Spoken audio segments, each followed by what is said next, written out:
അതായത് എനിക്ക് കൃത്യമായി തെളിവുള്ള അതെന്താ വെച്ചാല് ഈ പറഞ്ഞ ഒരാള് എന്നെ ഫോളോ ചെയ്ത് വന്നു എന്ന് ഞാൻ കൃത്യമായി പറഞ്ഞ് ഐഡന്റിഫൈ ചെയ്ത ആള്, അതായത് അയാൾക്ക് എന്തായാലും മാറ്റാൻ പറയില്ല. അയാള് ഇതാണ് അദ്ദേഹത്തിന്റെ ഫോട്ടോ, ഇയാളാണ് എന്നെ പിന്തുടർന്ന് വന്നത്.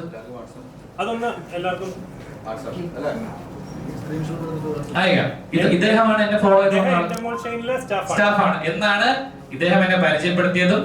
അത് ഇയാളെ ഞാൻ കണ്ടിട്ടുണ്ട് ഇതിനു മുന്നേ, ഇവരുടെ ഗ്രൂപ്പ് ഫോട്ടോയിൽ ഇയാളെ ഞാൻ കണ്ടിട്ടുണ്ട്.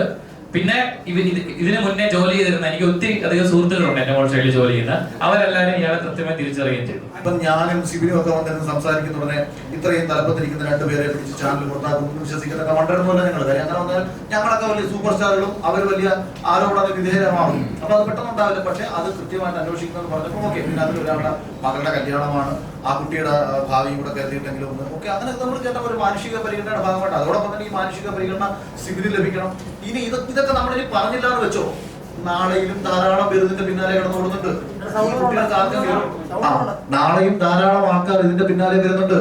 അവർക്ക് എല്ലാവർക്കും ഒരുപക്ഷെ ഇതിനൊക്കെ അനുഭവം ഉണ്ടായേക്കാം. അതൊരു പക്ഷേ നമ്മളില്ല സ്ത്രീധനത്തിന്റെ ഒക്കെ കാര്യം പറയുമ്പോഴത്തേക്ക് ഏതെങ്കിലും പെൺകുട്ടി ആത്മഹത്യ ചെയ്ത് കഴിയുമ്പോഴാണല്ലോ പൊതുവെ നമ്മളത് ചർച്ച ചെയ്യുന്നത്.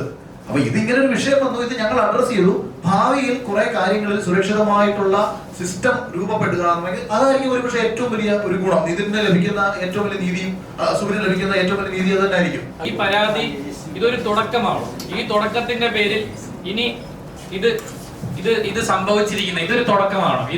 ഇത് കിട്ടാൻ, ഈ ഒരു റെസീറ്റ് കിട്ടാൻ ഞങ്ങൾ എന്തോരം കഷ്ടപ്പെട്ടെന്ന് നിങ്ങൾക്കറിയാമോ? പരാതി കൊടുത്തു, ആ ഒരു റെസീറ്റ് കിട്ടാൻ ഞങ്ങൾ ഒത്തിരി കഷ്ടപ്പെട്ടിട്ടുണ്ട്. ആ ഒത്തിരി കഷ്ടപ്പാടുകളുടെ പരിണത ഫലമായിട്ടാണ് ഇത് ഞങ്ങൾക്ക് കിട്ടിയത്. ഇതിന്റെ പിന്നിൽ, ഇതിന്റെ പുറകെ ഇത് അനുഭവിച്ചിട്ടുള്ള എല്ലാവരും വരണം, പുറത്തുനിന്ന് സംസാരിക്കണം. ഈ കോൺട്രാക്ട് എന്ന് പറഞ്ഞ് പീഡിപ്പിക്കുന്ന പോലെ അല്ല കാര്യങ്ങൾ എന്ന് അവരെല്ലാരും മനസ്സിലാക്കണം.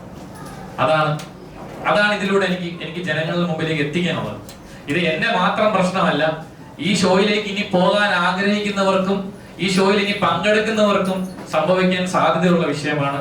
അതുകൊണ്ട് ഇത് വളരെ സീരിയസ് ആയിട്ട് തന്നെ നമ്മൾ അഡ്രസ് ചെയ്യേണ്ട ഒരു കാര്യം ഉണ്ട്. ഞാൻ തെളിവില്ലാത്ത കാര്യങ്ങൾ ഇപ്പൊ നിങ്ങൾ തെളിവ് ചോദിക്കും, എങ്ങനെ ഭീഷണിയുണ്ട്? ഫോൺ ചെയ്ത് ഭീഷണിപ്പെടുത്തുന്നു.